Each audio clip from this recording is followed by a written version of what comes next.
You know that during every program I always invite you to use your imaginations. This is what it's all about. Because when I read the stories, you can imagine yourself at any place in the world you can think of. However, some fictional characters can let their imaginations run too wild. Like Willie Mouse, who thought the moon was made of green cheese. I'll read the story called Willie Mouse by Alta Tabor. I'll tell you about it.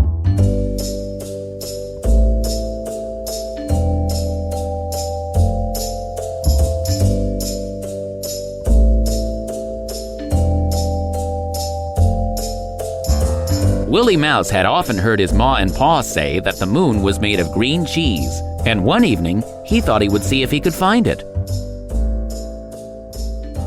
He packed up a piece of cheese and a crust of bread, and taking his lantern, set out on his travels. He had not gone far when he met his friend, Mr. Woodmouse, who asked him where he was going. "Oh," said Willie, "I'm going to find the moon. It's made of green cheese, you know." "I don't believe it's made of green cheese at all," said Mr. Woodmouse, but Willie wouldn't listen to him and went on his way. Coming round by Clover Green, whom should he meet but Miss Jenny Wren, looking very happy in her yellow bonnet. "Where are you off to?" she asked. "I'm on my way to find the moon."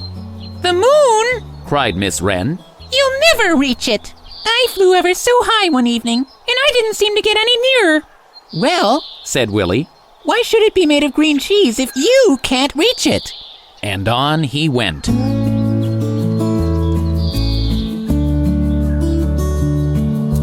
Presently, he came up to a wood, and looking up, he saw Mr. Squirrel jumping from branch to branch. "Good afternoon," he said. "You do seem high up. Surely you can tell me the way to the moon. It's made of green cheese, you know." "I don't think it's made of green cheese. Why shouldn't it be made of nuts?"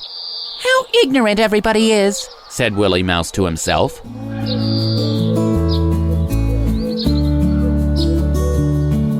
So on he went once more until he came to a little hole in the ground, and being very curious, he peeped inside. There sat Mrs. Mole, who came out when she saw him. "Do you live down here?" asked Willie politely. "Yes," replied Mrs. Mole. "Then I'm afraid you can't tell me how to get to the moon. It's made of green cheese, you know. Ma says so." "Nonsense, my child. Don't waste your time looking for the moon. Keep your eyes open for worms." Willie said "Goodbye" to Mrs. Mole. Then he sat down and opened his parcel, because it was getting late, and he thought that he had better have some dinner.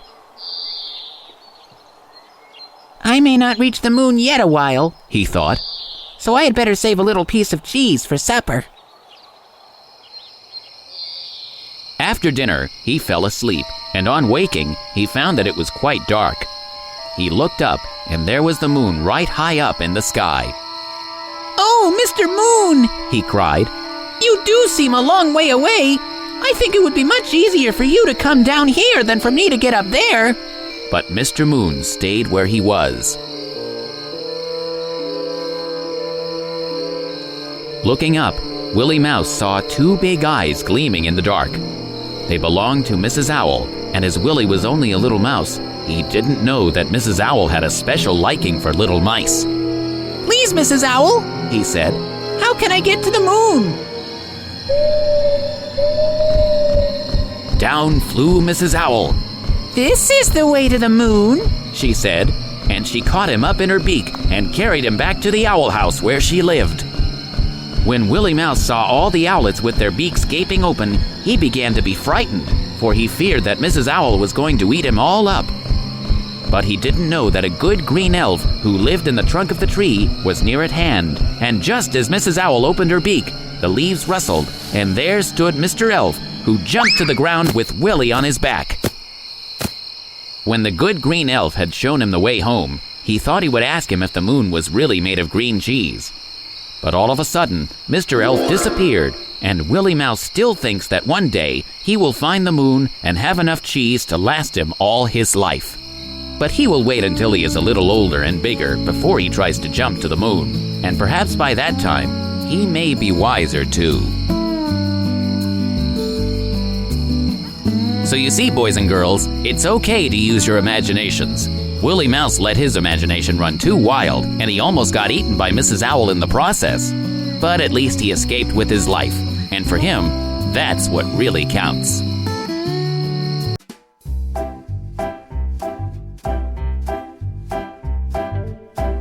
If you enjoy great stories like this one, please click the like button and follow Tristan's Storytime on social media.